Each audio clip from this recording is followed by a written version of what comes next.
Boa noite. Como é que tá? Tudo jóia? Boa noite, D'Angelo. Boa noite, pessoal. Obrigado pela presença de todos aí. Vamos tentar esclarecer um pouquinho algumas dúvidas, né? Ver quais são as dúvidas do pessoal e ver como que eu posso contribuir aí de acordo com a minha experiência clínica, né? Para auxiliar no processo de tomada de decisão dos fisioterapeutas. Num caso, realmente, como você abordou no início, né? Um caso bem comum, que está cada vez mais presente no consultório. Então, quem nunca, né? Quem nunca chegou e foi submetido, foi surpreendido, né? Com o paciente com pós-cirúrgico, ou então às vezes através de um aconselhamento, ou até dentro do próprio consultório, dentro de um clube. E às vezes a gente pega numa dúvida, às vezes o que a gente vai descrever um pouquinho, né? Daqui para frente, que muitas das vezes a gente chega até um pontinho importante do que não fazer, né, com esse paciente. Então, é isso aí que a gente vai tentar esclarecer um pouquinho, abordar aí alguns temas aí ao longo dessa próxima hora que a gente vai conversar aí. Te agradeço pelo convite, de antemão já te agradeço estar aqui. Você sempre sabe que além de um grande amigo, você é uma grande referência na área da fisioterapia traumato-ortopédica. Então, só de ter recebido seu convite, estar aqui presente, é uma grande honra. Muito obrigado. Maravilha. Obrigado pelas palavras, Felipe. Ó o Vini aí, ó. Ó o Vini já aprontando a dele aí. Toma cuidado, toma cuidado. Olha que eu convido você para cá também, Vinícius. Tu se cuida, hein? Deixa aí. Obrigado, Otávio. Vi que você apareceu aí. Saudade de você, camarada. É fera também. Qualquer dia quero bater um papo contigo também. Bom, doutor Felipe Feitosa, fisioterapeuta, doutorando em Ciências da Reabilitação pela Uninove, sócio especialista e atual presidente da SONAF Rio, fazendo um belo trabalho na SONAF. Parabéns, Felipe. E obrigado, cara. Obrigado de verdade você ter aceito de bate-pronto aí o convite. Tenho certeza que tem muita coisa boa aí para contribuir com os colegas, viu? Trazer a tua experiência, que eu sei que é vasta, eu sei que você é hands-on. Eu tenho certeza que os colegas vão aproveitar bastante, viu? Pois Obrigado, bem, Ângelo. Vamos lá. vamos lá, vamos cair dentro aqui. Bom, começar ainda um pouquinho antes da cirurgia, Felipe. Quais são os principais fatores de risco para uma lesão de manguito rotador? Então, beleza.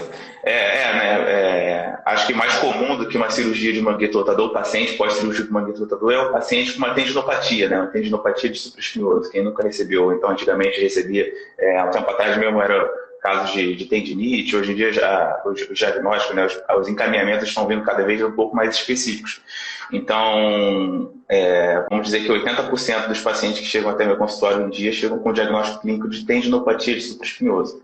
Né? Isso faz a gente pensar, né, a que ponto esse diagnóstico anatomopatológico ele é 100% ou seguro ou então relevante para a nossa tomada de decisão clínica.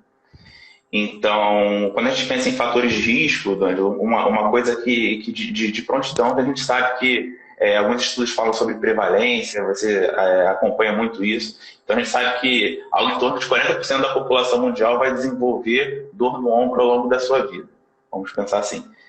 Sem contar nessa dor no ombro, 40% da população vai desenvolver, esse estratificado da população, 85% dessas dores são relacionadas ao espaço subacromial. Então a gente já começa a filtrar. Então, um grupo vai desenvolver dor no ombro, sendo que essas pessoas que vão desenvolver dor no ombro, um grande percentual delas, essa dor é oriunda do espaço subacromial. E mais ainda, essa dor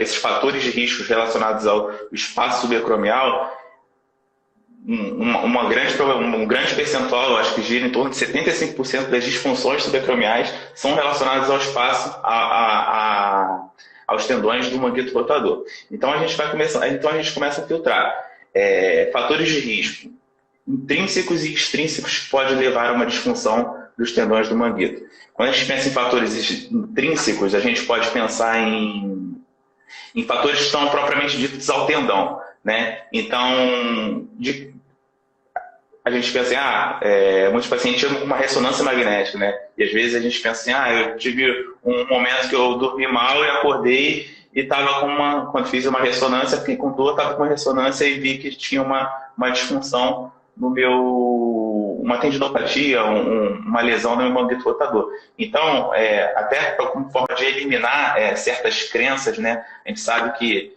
fatores biológicos influenciam muito como fator de risco para desenvolver lesões no manguito rotador. Então, pessoas com idade superior a 50 anos já apresentam um grau de degeneração nas fibras do tendão do manguito, principalmente do tendão do supra. Então, já é clássico a gente falar isso, né? Então, a gente pensa naquele senhorzinho, então na senhorinha que chega no nosso consultório, com uma lesão de tendão de supraespinhoso, e a gente para pensar, será que foi realmente devido a ela ter dormido mal? Será que foi devido a um incidente traumático, algo que fez ela desenvolver a lesão que foi demonstrada naquele exame de imagem? Ou já é um fator degenerativo biológico devido à fator idade, né? Então, o primeiro ponto que eu poderia destacar aqui é o fator biológico. Eu acho que já é um fator de risco bem importante, intrínseco, né, ao tendão, que pode estar como contribuindo para o surgimento dessas degenerações do tendão do manguito. Alguns outros estudos de nível com base em genética também fala-se que pessoas da mesma família têm maior probabilidade de desenvolver lesões no ombro, principalmente em tendões do manguito rotador.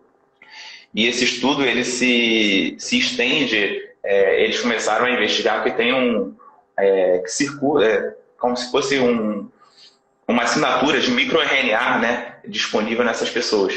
Então tem um fator genético que se estende até a terceira geração de primos. E esse estudo fala até de gêmeos. Então ele tem um percentual maior, né, chega a ser 2 vezes maior chance de desenvolver lesão do supraespinhoso se uma pessoa, exemplo, geminiana da outra, né, da mesma família, né, uma gêmea, né, uma pessoa desenvolver. Então a gente já pensou em fatores biológicos e fatores genéticos, né, e pacientes com diabetes. Pacientes com diabetes também, então fizeram um acompanhamento de 11 anos. Um estudo de acompanhamento de 11 anos abordou 26 mil pacientes do estudo.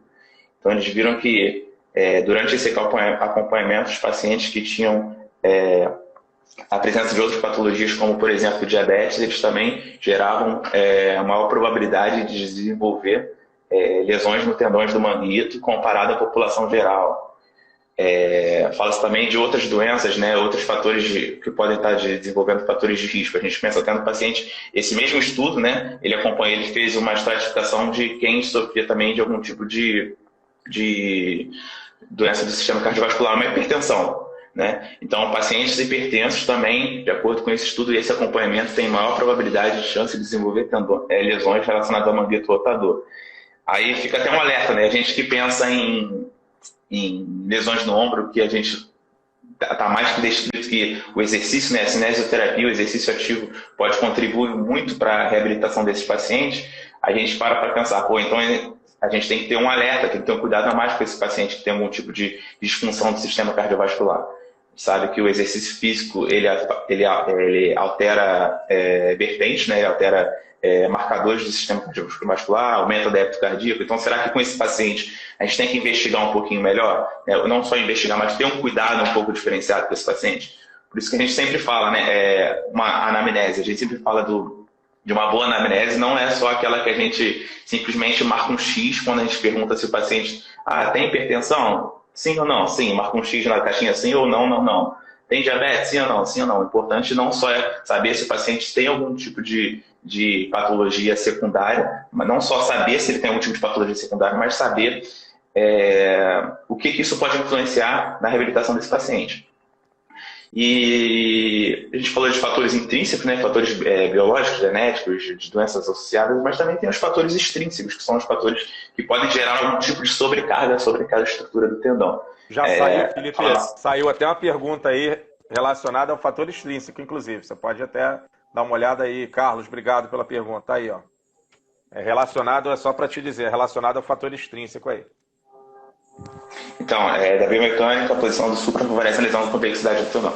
A gente fala, então, os fatores extrínsecos estão sendo muito discutidos. Tá conseguindo me ouvir, me ver, Danjo? A tua tela tá meio craquelada. Fala-se muito sobre a influência dos fatores extrínsecos. Por que eu estou dizendo isso? fizeram um estudo, né, sobre a estrutura do tendão. Tá me ouvindo? Tô, sempre, ótimo. Então, e eles viram que a parte mais interna do tendão, quando eles fizeram um corte, se eu não me engano, um corte transversal, a parte mais interna, né, do tendão do supra, a parte mais óssea desse tendão, ela tem um tecido de colágeno menos denso e mais difuso comparado à parte mais a parte mais interna tem um tecido menos denso e mais difuso comparado à parte mais externa, né, a parte mais próxima ao arco subcoracromial. Então, acreditava-se muito que as lesões ocorriam mais devido ao impacto, devido ao impacto da região subacromial, ao impacto do arco dessas estruturas nesse espaço subacromial. Só que quando viram em exames mais específicos, eles viram que a maioria das lesões do manguito rotador, elas ocorrem na parte mais interna, né? E não nessa parte exteriorizada, por ter o tecido mais denso, às vezes suporta mais essas pressões. Então, por isso estão sendo muito discutidos ultimamente, realmente, o fator de influência do impacto nas lesões do manguito rotador, né? Então, será que o impacto é o grande causador? A gente viu uma série de fatores intrínsecos que excluem o impacto como grande causador desses problemas, né? Aí, como fatores intrínsecos, a gente falava-se muito antigamente do tipo de acrômio, né? Acrômio tipo 1, acrômio tipo 2 e acrômio tipo 3. Então, acrômio tipo 3 é aquele que, com certeza, o paciente pode evoluir para um quadro cirúrgico e desenvolver lesões no tendão do manguito, né? Principalmente no tendão do supra. Aí a gente viu o quê? Que realmente as pessoas que tinham acrômio tipo 3, elas desenvolvem lesões no tendão do supra com mais frequência do que as pessoas que não têm esse tipo de acrômio. Porém, essas lesões nem sempre estão associadas a quadros álgicos ou então com redução da função. Então, não sei a que ponto é tão relevante assim essa observação anatomo-estrutural. Né? É interessante, até por tempo ninguém discutia isso, né, Felipe? Era uma verdade absoluta, né? A síndrome do impacto subacromial é o impacto, a elevação do braço, acima de 90 começa a aumentar a pressão subacromial e vai ter impacto. É interessante como já de muitos anos para cá isso começou a ser questionado, mas que aí a gente ainda não tem uma resposta definitiva, né? É interessante, a gente continua investigando. Continua investigando e ver que tem muitos outros fatores envolvidos, né? Então, será que aquele questionário, aquele diagnóstico anatomo-patológico é tão importante? Então, acho que tem muitos outros fatores que a gente deve observar um pouquinho melhor. Perfeito. E já chegando mais próximo da questão da cirurgia para a gente aqui, o que usualmente se leva em consideração, seja pelo médico, seja pelo fisioterapeuta, o que o profissional considera para a seleção de um tratamento conservador ou de um tratamento cirúrgico? Boa. Então, conforme chega esse paciente, o paciente, a primeira coisa que ele pergunta vou precisar operar? Ou então, será que o meu caso é cirúrgico? E às vezes a gente não sabe o que responder, né? Então, alguns fatores que eu levo em consideração é o tamanho da lesão, tá? A idade do paciente, se tem chance de gerar um reparo e um prognóstico daquela lesão, né? São alguns fatores. Vamos lá. Quando a gente fala de tamanho da lesão, então a gente classifica essas lesões do manguito, principalmente, a gente vai falar principalmente de tendões do supraespinhoso, né? Então a gente classifica essas lesões vamos classificar ela como grau 1 e 2, são as lesões que são menores do que 50% do tamanho da estrutura. Então, lesões menores que 50% são classificadas de lesões de grau 1 ou grau 2, tem alguns outros fatores que podem determinar se ela é grau 1 ou grau 2. Então, esses tipos de lesão, quando apresentam o quadro mais agudo, o que a literatura diz é que o tratamento deve ser realizado de forma conservadora e, em casos mais agudos, esse paciente pode fazer algum tipo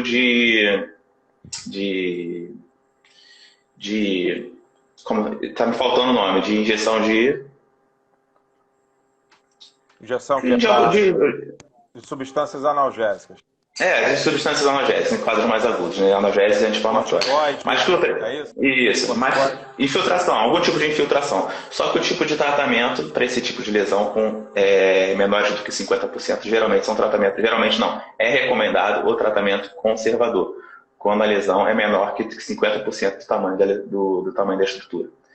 E nas lesões maiores que 50%, o que se fala na literatura é que o tratamento também é conservador, porém, se falhar o tratamento conservador, esse paciente pode evoluir para tratamento cirúrgico.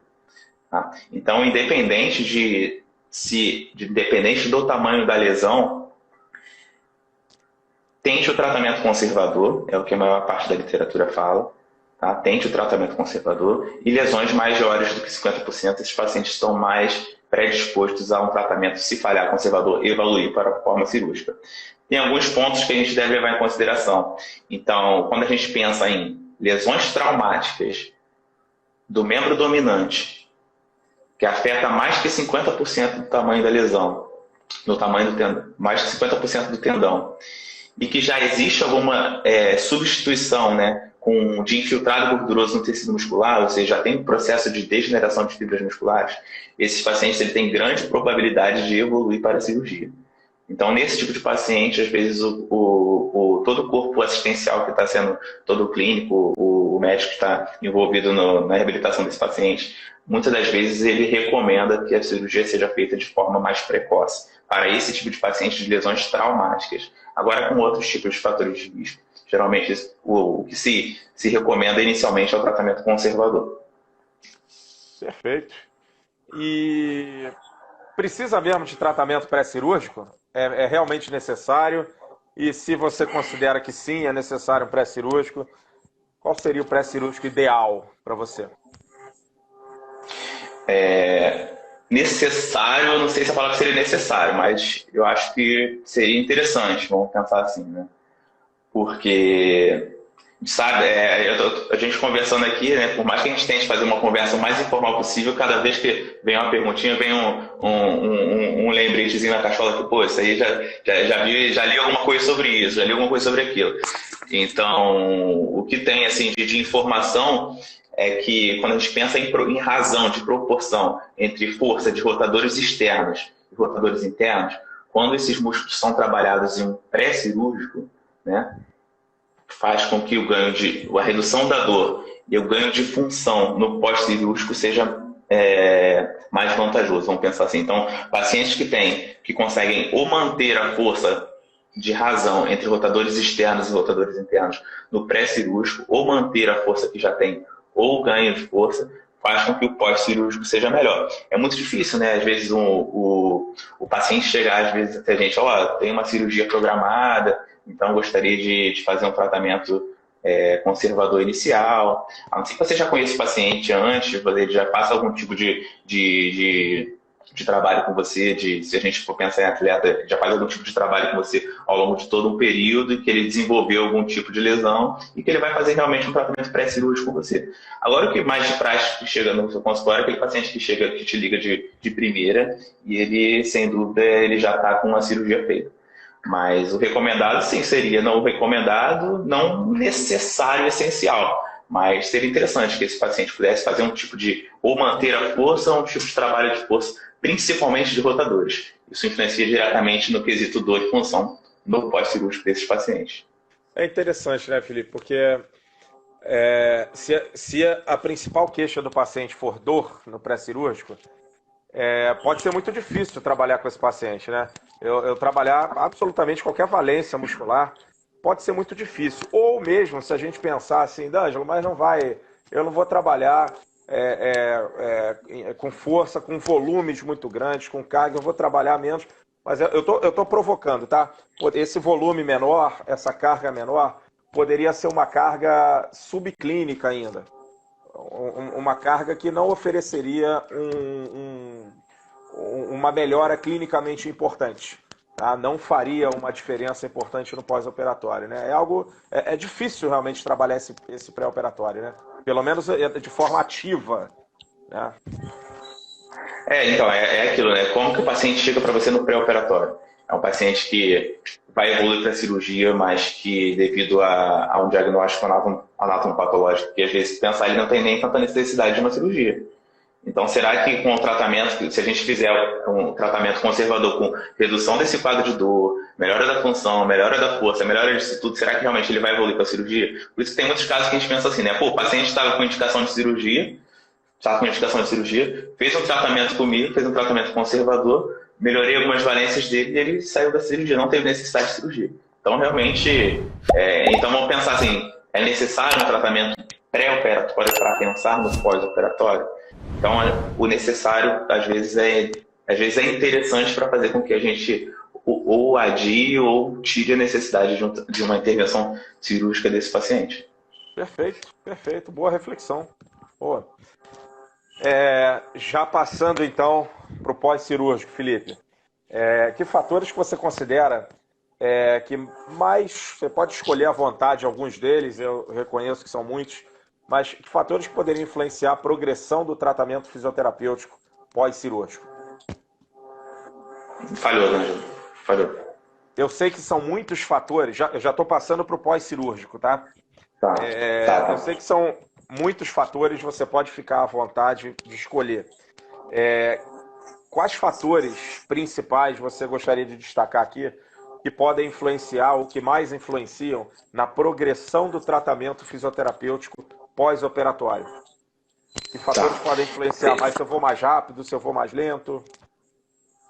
Então, acho que é aquilo que uma das primeiras frases minhas hoje foram realmente essa, né? O que eu devo... Às vezes é mais importante do que eu não devo fazer do que o que eu devo fazer, né? Porque a gente sabe que por melhor que seja a terapia, por melhor que seja a conduta, por mais sofisticada ou então por melhor que seja o tratamento, esse paciente essa lesão ela vai ter um tempo de cicatrização necessário. Então, como qualquer outra lesão qualquer outra lesão estrutural do corpo, né? Então, será que se esse paciente fizer um intensivo de fisioterapia 5 vezes por semana, ele vai melhorar mais rápido que o outro? Às vezes ele melhora um pouco no quesito dor, mas será que ele vai estar pronto vai ser liberado antes do que o que só faz 2 vezes na semana? Não necessariamente. Então, quando a gente pensa em fatores que podem evoluir ou não para a progressão desse tratamento, eu falo que a gente tem que pensar sempre numa balança, né? A gente não pode acelerar demais ao ponto de comprometer a cicatrização desse tendão, né? Fala-se em torno de que toda a reabilitação de ombro, né, a partir toda a reabilitação de ombro, não, lesões relacionadas ao pós-operatório de manguito rotador, esse paciente por volta de 3 meses, o tendão dele já está perto de 90% da sua força normal. Então, será que a gente precisa evoluir tão rápido com esse paciente a ponto de comprometer essa cicatrização do tendão? Então, de um lado está essa parte de que a gente não deve evoluir rápido ao ponto de comprometer essa cicatrização. E do outro lado, a gente não pode evoluir de forma lenta a ponto de aumentar um processo de rigidez capsular e articular desse paciente. Então, eu acho que a progressão de tratamento é baseado nisso. É baseado nessa proporção, nessa balança. Então, respeitar as fases de cicatrização do tendão, respeitar os movimentos que são contraindicados na fase inicial, parar de gerar sobrecarga na sutura de um pós-cirúrgico e fazer com que esses pacientes realizem movimentos de acordo com a fase que ele se encontra, de acordo com a semana que ele se encontra do tratamento, para que ele possa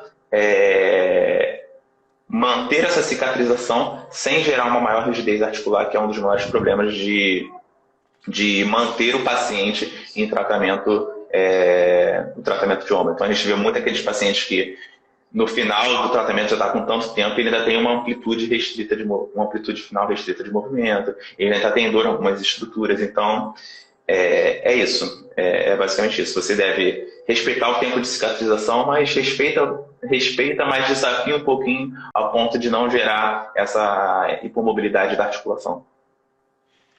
Acho que mais ou menos, não sei se era mais ou menos essa resposta que você. Sim. Mas eu acho que era mais ou menos. Te deixei à vontade para escolher, porque fator não falta que influencia a progressão pós-operatória, mas você ficou à vontade para escolher o fator livremente. Falando então, pegando o gancho do que você comentou aí por último, o que o paciente não pode fazer no pós-operatório? O que eu tenho que orientar ele assim, olha, o senhor não pode fazer isso, o que definitivamente não pode fazer? A gente pensa num pós-operatório de 3 meses, vamos pensar assim. Então a gente tem algumas fases, algumas restrições iniciais nas primeiras semanas. Então a gente pensa que nas primeiras semanas a gente deve evitar as rotações externas, porque as rotações internas elas fazem com que gere uma grande sobrecarga na estrutura. Nas primeiras semanas a gente deve evitar os movimentos ativos do ombro, para fazer com que não gere sobrecarga na estrutura do tendão e na sutura. Então, são algumas coisas, alguns limitantes, né? Tomar cuidado com posição de dormir, tomar cuidado com posição de dirigir. Esse paciente não pode dirigir, na verdade, tomar cuidado com posição o momento de tomar o banho. Então, tem alguns cuidados que eles já saem do hospital com essas recomendações, né? Mas quando a gente pensa no consultório fisioterapêutico, esse paciente realmente ele não pode, nas primeiras semanas, realizar movimentos ativos ou ativos assistidos, que seja relacionados às estruturas do ombro, para que não gere uma sobrecarga nas estruturas da cirurgia e sobrecarga no tempo de cicatrização do tendão, e de evitar de forma bem importante a rotação externa. Acho que é o grande agravante. Então, pacientes que realizam rotação externa mesmo, né, antes do tempo, está associado a índices de relesão dessa estrutura. Então, fala-se muito que o último que a gente tem que ganhar força muscular é na rotação externa.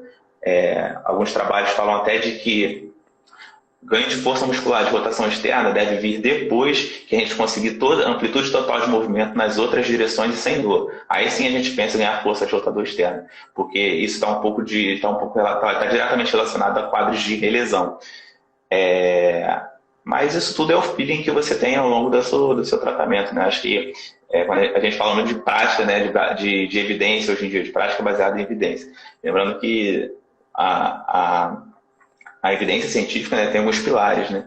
E tem, além da melhor literatura disponível, estou citando várias aqui a ponto de abordar, né, o que se tem na literatura sobre essas disfunções que a gente está falando.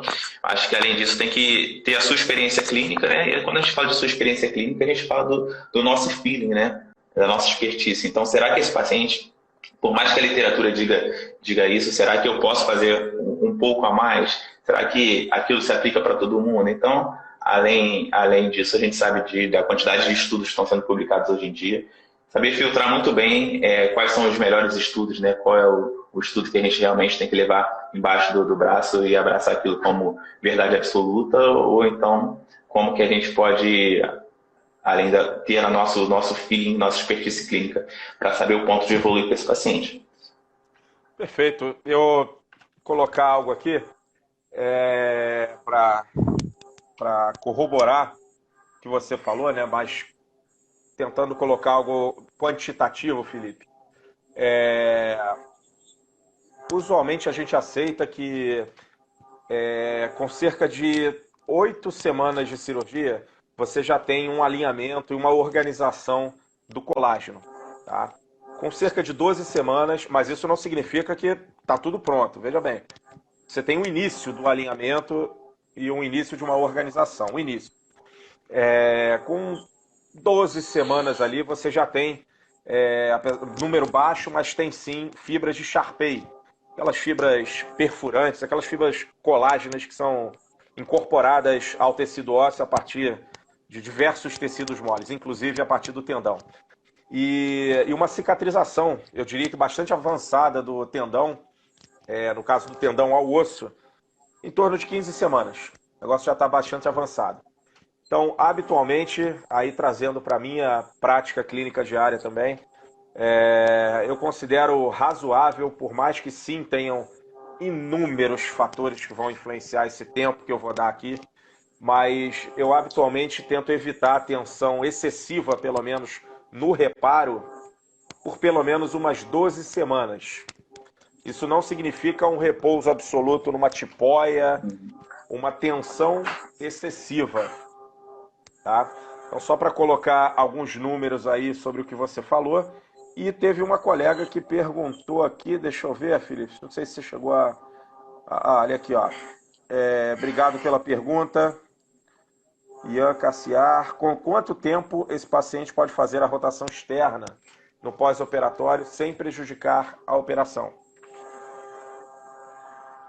Então, foi o que eu não sei se se eu cheguei mesmo. Falei aqui algumas coisas, não sei se eu cheguei a mencionar. Então, fala-se da rotação externa como o último movimento que a gente deve começar a trabalhar, seja o ganho de amplitude de movimento, seja o trabalho de força muscular em cima desse movimento nessa direção. O que fala? Fala-se que, de acordo com a literatura, fala-se que o movimento de ganho de força e de amplitude de movimento de rotação externa, além de ser o último para ganho de amplitude, o fortalecimento dessa estrutura deve ser após a gente já conseguir quase que amplitude de movimento total em todas as outras direções. Tá? Então, utiliza-se isso como parâmetro, porque além de ter, tem um tempo de cicatrização em torno de 12 semanas, né? Tempo de cicatrização do tendão, como o D'Angelo mencionou, isso também é variável. Né? Isso é variável.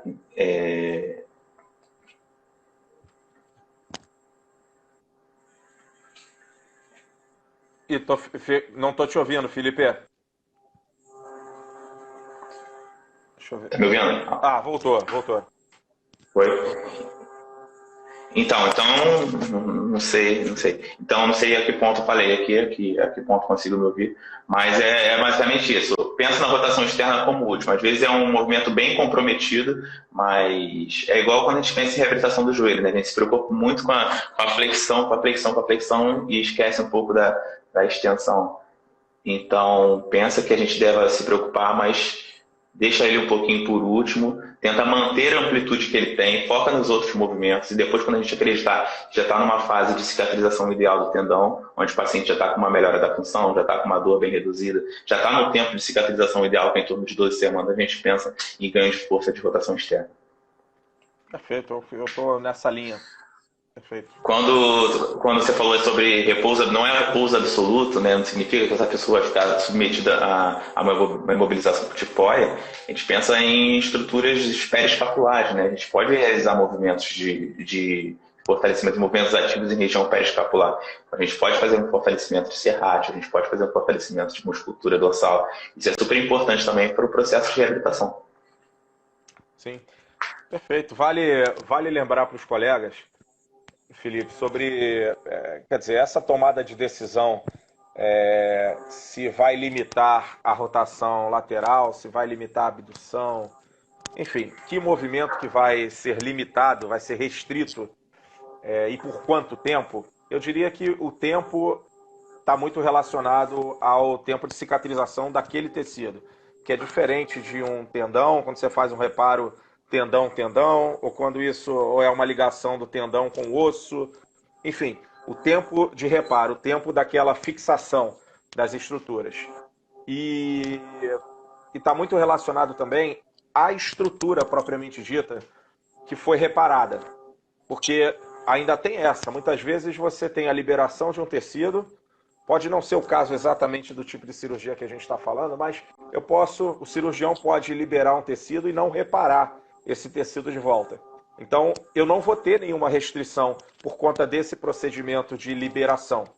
Eu vou ter a restrição a partir do reparo, a partir de uma capsulotomia e de um reparo, a partir de uma tenotomia e um reparo, a partir de uma incisão longitudinal do músculo, por exemplo, e talvez a necessidade de um reparo. Onde é que eu quero chegar? A necessidade de se saber não só o acesso que foi utilizado, mas ainda assim, mesmo com o acesso, essa informação ainda é insuficiente, porque através de um acesso, o cirurgião pode fazer 1000 coisas.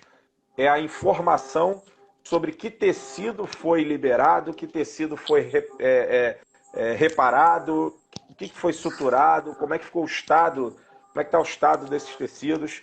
Então, com essa informação, exatamente que tecido foi reparado, por exemplo, você traça realmente esse plano em relação ao que vai ficar restrito. Tá? Essa questão das restrições, que como você colocou bem há pouco tempo atrás, a importância de se saber o que não fazer. Realmente é muito importante, porque é gravíssimo você colocar uma carga imprópria e o cidadão ter que refazer a cirurgia. Também abri essa live aqui falando sobre a necessidade de um fisioterapeuta altamente treinado, altamente especializado. Não é só o cirurgião que faz a cirurgia de alta complexidade que precisa ter uma especialização, uma expertise muito grande. O fisioterapeuta tem que se preocupar com isso. Então, na verdade, para ter esse tipo de informação sobre que tecido foi reparado, por exemplo, faz-se necessário o contato com o cirurgião. Isso é muito importante. Não dá para adivinhar, é impossível adivinhar. Tem que ter um parecer do cirurgião. Inclusive com recomendações, eu gosto dessa troca, desse trabalho realmente multidisciplinar ou indo além até um interdisciplinar. É algo saudável, tá? Então, apenas para reforçar essa questão. E você acaba adquirindo, né, a confiança do paciente, a confiança do cirurgião, então realmente esse contato deve existir. Os pacientes que chegam no consultório, eu pergunto, uma das perguntas, por exemplo, o paciente chegou de forma aleatória no consultório.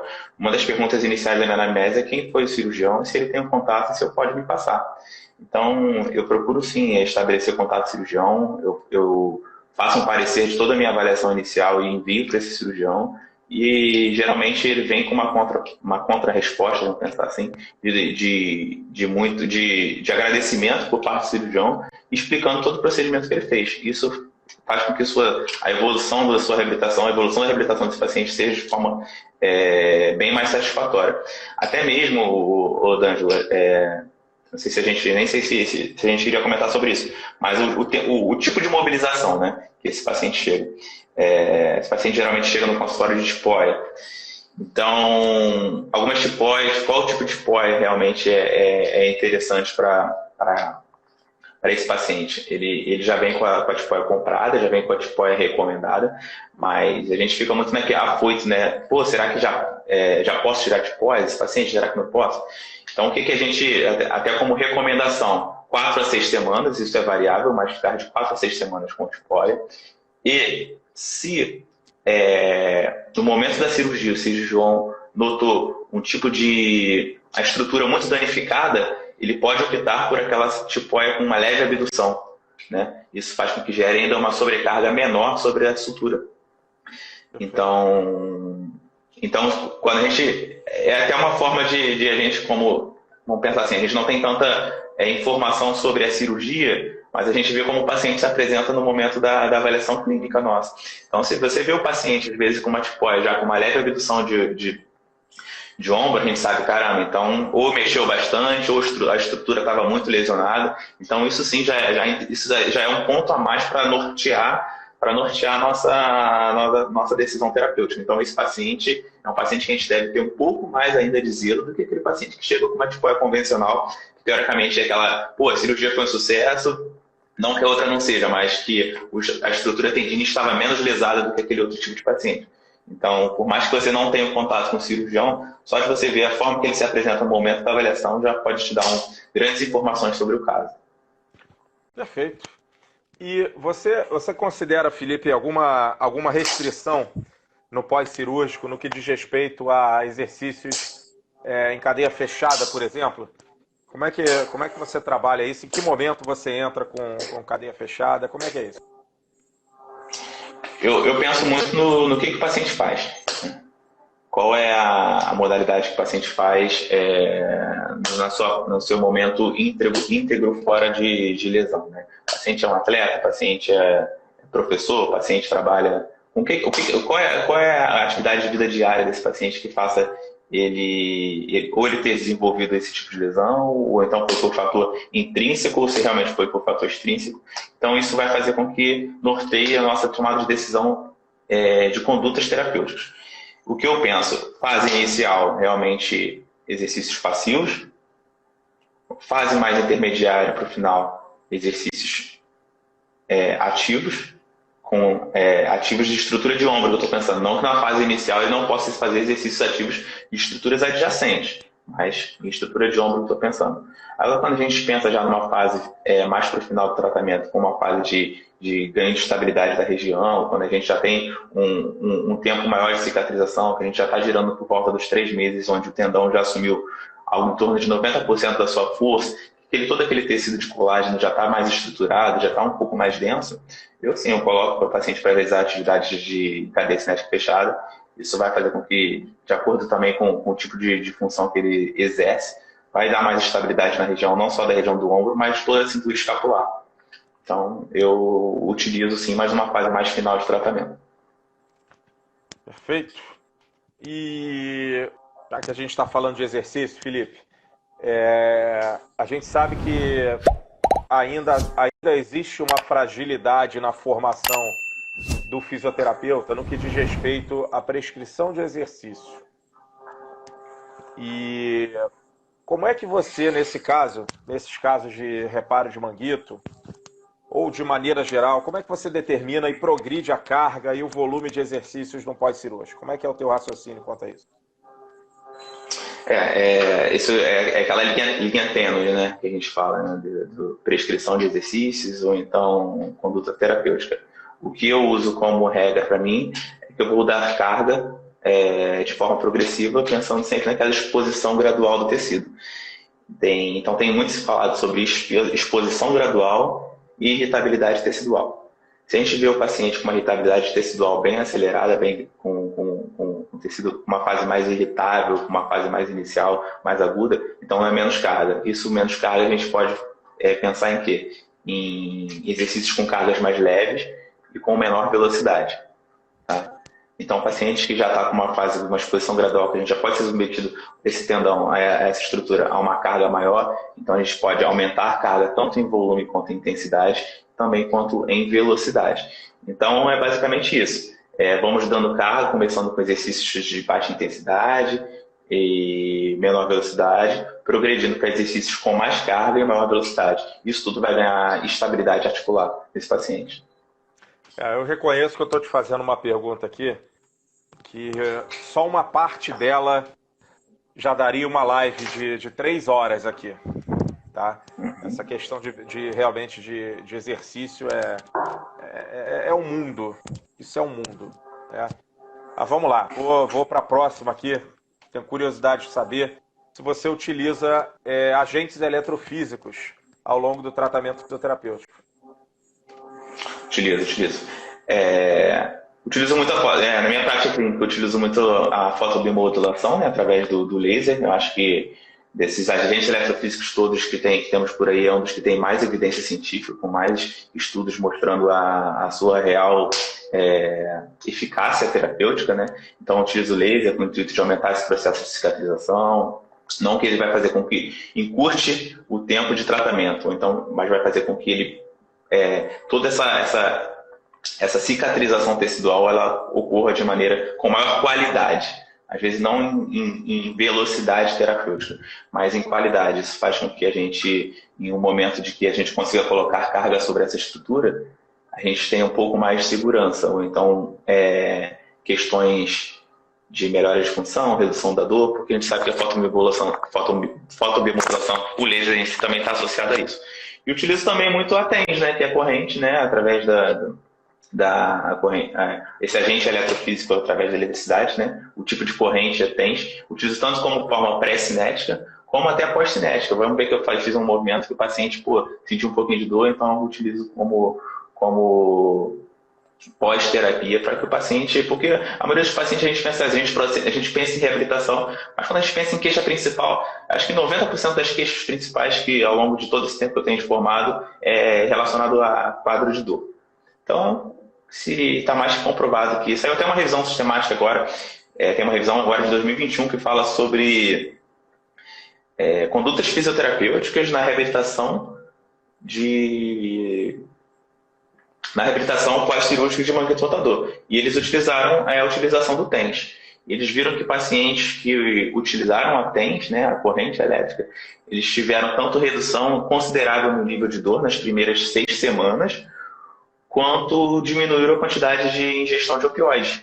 Então, é interessante, super interessante. Só que nesse estudo, eles chegaram à conclusão de que o paciente tem que fazer a utilização do TENS por 45 minutos, 4 vezes ao dia. Então, aí a gente para pensar, né? É interessante. Aqui a gente não tem muito essa cultura, né? Mas lá fora tem um pouco essa cultura de o paciente fazer o autotratamento em casa, não só com exercício terapêutico, mas eles têm, às vezes, uma estrutura, algum equipamento. Alguns equipamentos a gente sabe que são vendidos em farmácias até. Então, pacientes que realizaram algum tipo de eletroterapia através da TENS por 4 séries de 45 minutos por dia tiveram importante redução dos níveis de dor e diminuição da quantidade de ingestão de opioides. Mas, no geral, eu utilizo bastante como pré-cinético também, né? Perfeito. E intervenções manuais, Felipe? Que tipo de intervenção manual para esse paciente de pós-operatório de reparo de manguito você utiliza com mais frequência? Eu acho que eu sou muito do básico, né? A gente pensa muito no tempo de faculdade, né? Tipo, anatomia, biomecânica e fisiologia. Tendo um pouco de conhecimento, né, mais aprofundado sobre essas 3 disciplinas que são básicas da faculdade, a gente consegue traçar todo o programa de reabilitação. Então, conhecendo um pouco a estrutura, a intervenção cirúrgica que foi realizada, a mecânica correta do ombro e a fisiologia que se desenvolve aquele tempo de cicatrização, a gente consegue traçar qualquer tipo de tratamento. Mas, atualmente, pensando em condutas terapêuticas voltadas para a terapia manual, além das mobilizações articulares básicas que a gente aprende até na cinesioterapia básica, eu tenho utilizado muito o PNF e tenho tido excelentes resultados, né? Então, tenho utilizado muito tanto com critérios de ganho de amplitude de movimento, como com objetivo de ganho de força muscular. E quando a gente pensa em algumas técnicas do PNF, tem algumas técnicas por irradiação. A gente vê que, às vezes, a gente consegue gerar irradiação de força muscular naquela estrutura sem gerar sobrecarga nela. Então, à distância, né? Então, eu sou um bom entusiasta do PNF como auxiliar terapêutico na traumatortopedia. Muita gente pensa e acredita que o PNF é voltado só para paciente de neuro, né? Mas na própria formação, acho que o nível 2 é bem voltado para pacientes de traumatortopedia.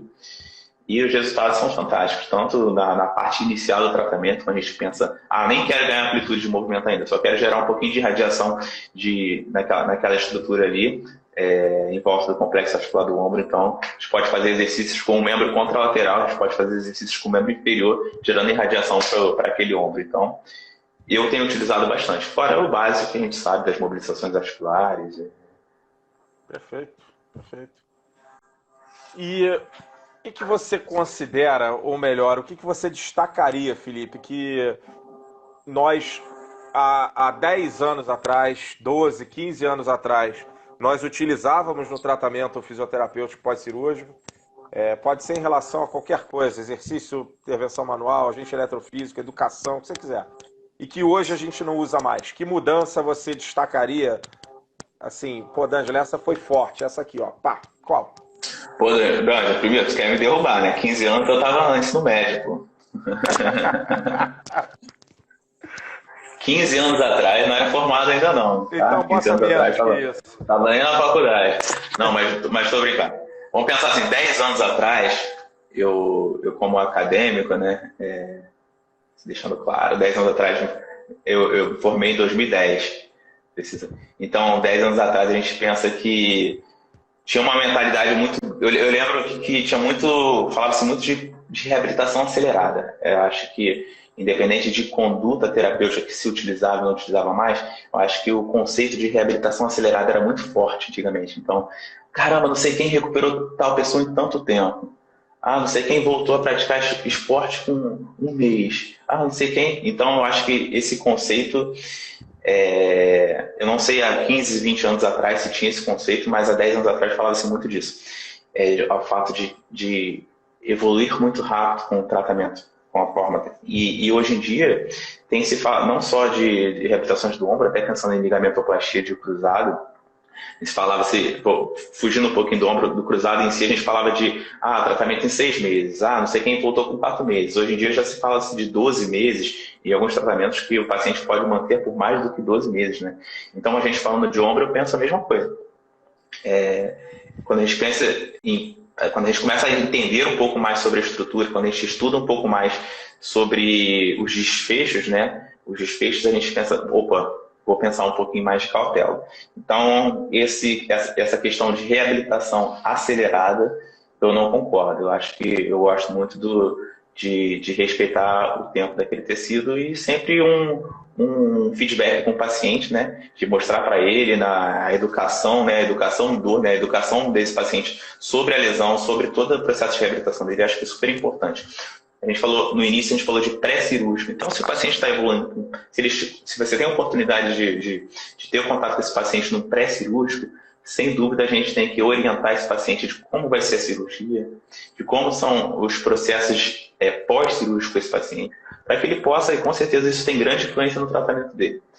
Então, há 10 anos atrás, falava-se muito dessa reabilitação acelerada, que hoje em dia eu já não acredito mais. E não tem se falado, além de não ter se falado tanto, eu prefiro mais esse conceito atual de respeitar os tempos ideais de cicatrização. E todo tratamento de ombro tinha protocolo de Rockwood, né? Então, a gente via todo tratamento de ombro, tinha série de Rockwood, protocolo de Rockwood. Então, eu acho que hoje em dia também a gente não escuta falar. Então, a gente pensa que...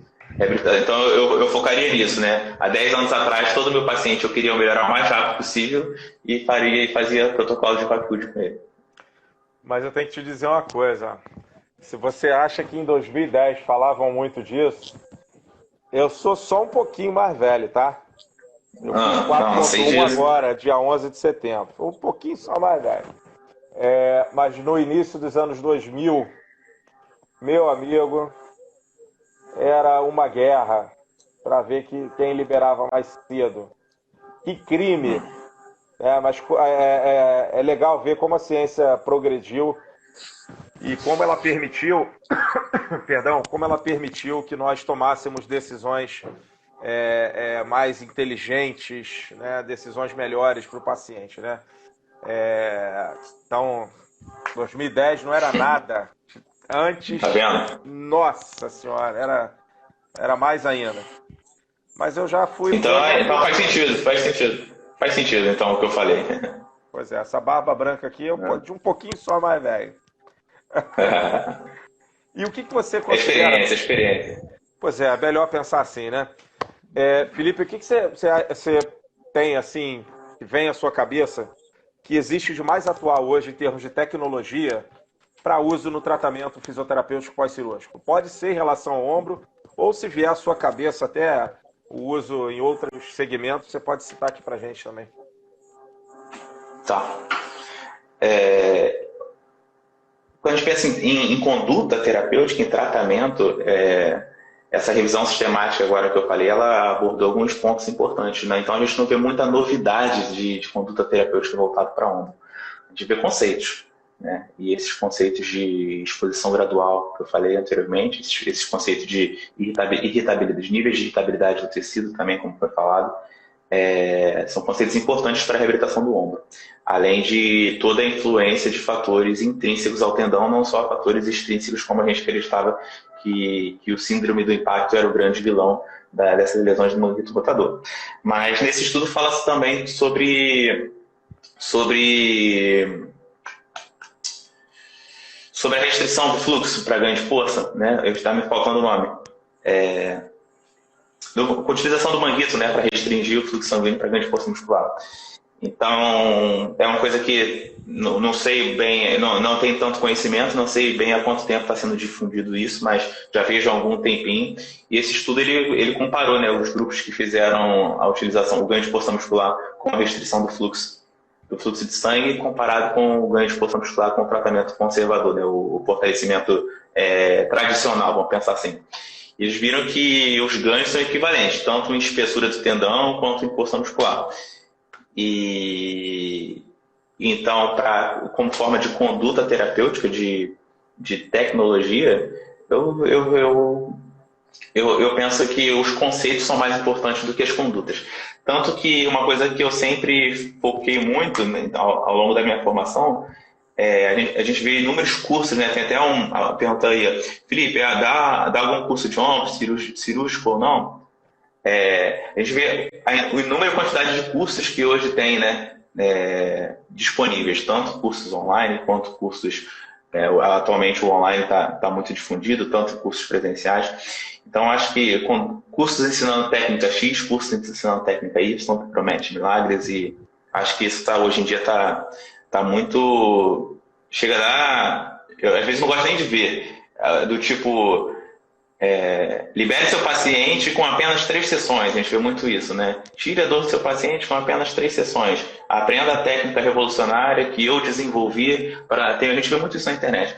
Então, acho que o mais importante do que cursos voltados para melhoras tecnológicas ou melhoras de condutas terapêuticas são os cursos que te ensinam a avaliar muito bem esse paciente, né? Porque os cursos que te ensinam a avaliar, quando a gente sabe avaliar muito bem, a gente sabe tratar muito bem. Então, a gente avaliando, sabendo todos os conceitos sobre aquela disfunção, conhecimento da intervenção cirúrgica que foi realizada, avaliando muito bem esse paciente, a gente vai fazer com que aqueles conceitos básicos que eu falei anteriormente, que é anatomia, biomecânica, fisiologia, a gente consiga obter os melhores resultados desse paciente. Então, eu não sei se questões tecnológicas assim estão bem difundidas por ombro, mas tem vários outros estudos aí hoje em dia falando sobre aplicações de laser, de LED terapia com cores diferentes e que voltados para o processo de reabilitação, processo de melhora da cicatrização. Eu confesso que eu não tenho tanto conhecimento da fotobiomodulação através do LED terapêutico, mas tem alguns estudos já falando sobre isso. Inclusive lá na universidade, lá que eu estou fazendo doutorado, tem uma linha de pesquisa que é voltada para biofotônica, que é a utilização desses recursos, né, da fotobiomodulação em questões terapêuticas. E é uma linha bem grande lá de pesquisa que eles publicam bastante. Então, está sendo muito estudado hoje em dia a utilização desses recursos, né, de fotobiomodulação na reabilitação terapêutica de pacientes, não só de ombro, mas de estruturas tendíneas, vamos tentar assim. Sim, perfeito. Você falou sobre o treinamento com restrição parcial do fluxo, né, ou oclusão vascular. Isso. Oclusão vascular, oclusão. Isso, a educação física já estuda isso há muito tempo. Tá? Esse realmente não é um conceito novo, mas fato, como você colocou também, fato que ganhou muita notoriedade, ganhou mais atenção nesses últimos anos. As publicações sobre o assunto aumentaram. Tá? E a gente tem hoje possibilidade, como a gente está falando aqui, de tomadas de decisão muito melhores. Tá? Os estudos têm mostrado efetividade e segurança para algumas condições, para essa intervenção, realmente. E a gente está chegando no final, hein, Felipe? Já temos uma horinha aí, ó. Vou te fazer a penúltima pergunta agora aqui. Quais são os critérios que você considera, que você leva em consideração para liberar o paciente para a retomada de atividades de vida diária, ocupacionais, recreacionais e esportivas, já te dizendo assim, eu sei que essa é mais uma pergunta que é o mundo, mas que eu propositalmente faço dessa forma para deixar você à vontade para colocar na linha que você desejar aqui. O que você leva em consideração? Ô, Dani, vamos seguir essa linha que a gente está levando então, dessa do paciente ambulatorial de consultório, né? Porque se for pensar realmente em atleta, tem inúmeros outros fatores e vertentes que podem fazer com que a gente segure um pouquinho mais essa pessoa ou não. Mas quando a gente pensa em reabilitação de ombro, quais são os fatores que eu levo em consideração? Amplitude de movimento. Acho que o paciente tem que estar funcional. Além de funcional, ele tem que estar com a amplitude mais próxima possível do total. Tem muitos pacientes que chegam ao final dos 3, 4 meses, ele ainda está com um pouquinho de restrição no final da amplitude de movimento, mas isso não significa que ele não vai recuperar e não significa que a gente não deva liberar esse paciente para um trabalho de fortalecimento muscular mais específico, como numa academia de musculação. Porque é natural esse ganho final de amplitude de movimento, mesmo que você não consiga recuperar aquela final da amplitude de movimento, de flexão total, ou então de rotação interna, rotação externa, ele vai recuperar com o tempo. Tá? Então, amplitude de movimento, força muscular, força muscular fala-se que não deve ultrapassar mais de que 10% de diferença para o membro superior sadio. Então, eu levo em consideração amplitude de movimento, força muscular, nível de satisfação do paciente, tem questionários específicos do nível de satisfação do paciente. Então, até para que ele não possa desenvolver algumas outras estruturas, alguns outros tipos de disfunções associadas a questões psicossociais, vamos pensar assim, né? Às vezes que o nível de satisfação do paciente com a terapia é fundamental. Então enquanto ele não estiver satisfeito, eu não vou liberar ele. Não, mas a gente tem que mudar um pouco a abordagem se o problema for somente esse. Então, eu levo em consideração amplitude de movimento, força muscular, nível de satisfação. Tem alguns questionários específicos de qualidade de vida e tem questionários específicos voltados exclusivamente para ombro. Tem um questionário de, acho que é CMS, é o Constant Murray. É um questionário voltado para... Ele é muito difundido em pacientes justamente em pós-cirúrgico. Então, ele avalia algumas vertentes, como eu falei, atividade de vida diária, amplitude de movimento, força muscular e dor. Ele avalia essas vertentes e ele pontua. Então, pacientes que têm bons resultados nesse questionário são pacientes mais propícios a ganhar uma alta terapêutica. Então, saindo um pouco do esporte, né, não falando de esporte, porque no esporte tem outras vertentes e daria uma live que, se a gente puder até marcar, só voltado para critérios de retorno ao esporte, né? Isso aí tem outros colegas também que conseguem falar muito, muito bem sobre isso. A gente pensa nesse paciente ambulatorial, então esses fatores são muito importantes. Amplitude de movimento, funcional, então vamos ver o que esse paciente executava antes, qual é a idade do paciente, às vezes o que é funcional para ele pode ser não funcional para outro. Então, diferenciar o paciente, né, quando a gente pensa em amplitude de movimento. Força muscular, menor que 10% de diferença para o lado contralateral, para o lado mais sadio. Nível de satisfação e qualidade de vida. Acho que eu levaria esses pontos assim. E dor, né, principalmente, porque geralmente é a queixa principal dele. Então... Perfeito. Olha, passou rápido, camarada. Passou rápido. Estamos com mais de uma hora para te fazer. Foi ótimo, por isso que passou rápido. É assim, como eu faço habitualmente com todos os convidados aqui, uma última pergunta. 2 dicas de ouro do Dr. Felipe Feitosa aos fisioterapeutas que atendem pacientes submetidos a reparo de manguito rotador. Beleza. Eu acho que... Vamos lá, a primeira coisa que eu vou falar é que existem algumas coisas que a melhor reabilitação do mundo não pode acelerar. Acho que isso é uma frase que a gente deve levar. A melhor reabilitação do mundo, por melhor que ela seja, tem alguns fatores que ela não pode acelerar um processo de reabilitação desse paciente. Principalmente quando a gente pensa em qualidade. Então, às vezes a gente acelera um processo de alta, um processo de recuperação, mas às vezes não vai com qualidade. Isso pode trazer grandes repercussões posterior a isso. E fora isso, acho que ser o mais honesto possível com o seu paciente, né? A gente já falou ao longo dessa live toda que nós falamos muito de questões terapêuticas, né? Questões terapêuticas voltadas para a reabilitação, mas eu acho que focar um pouquinho também nessa parte de se colocar no lugar do paciente, essa parte de empatia, quando a gente fala muito de critérios não técnicos, né? De abordagens não técnicas que a gente pode fazer para esse paciente e que melhore consideravelmente o seu processo de reabilitação. Então, pensar no tempo de cicatrização, pensar no... Tá me ouvindo? Tô te ouvindo. Pensar no tempo de cicatrização, pensar que devemos ter cautela, mas também não cautela demais a ponto de desenvolver uma hipomobilidade da estrutura. E pensar nos critérios não técnicos, como ser empático com esse paciente, ser honesto quanto ao seu processo de reabilitação e termos hombridade e capacidade ao ponto de acharmos que, seu tratamento conservador, eu acho que nós tivemos bons resultados, porém, a gente fala assim muito por pacientes que chegam a 3 meses de tratamento conservador e continuam com grandes níveis de incapacidade funcional e dor, nós temos que ter a hombridade de chegar para esse paciente e falar, seria interessante a gente procurar uma opinião clínica agora, uma opinião médica, e ver a necessidade de a gente pensar no processo cirúrgico, porque com certeza o tratamento conservador para esse paciente às vezes não surtiu o melhor possível para ele. Então acho que ser honesto, ser empático e melhorar e respeitar o tempo. Tempo é o tempo que se tem, né? A frase que a gente utiliza muito na Marinha. Então, tempo é o tempo que se tem. Perfeito. Felipe, uma vez mais, obrigado pela tua presença, obrigado também pelos colegas estarem aqui presentes, pelas perguntas que fizeram. Perdoe, não conseguimos realmente passar todas as perguntas aí para o Felipe, mas a participação de vocês é sempre muito bacana, agrega muito aqui.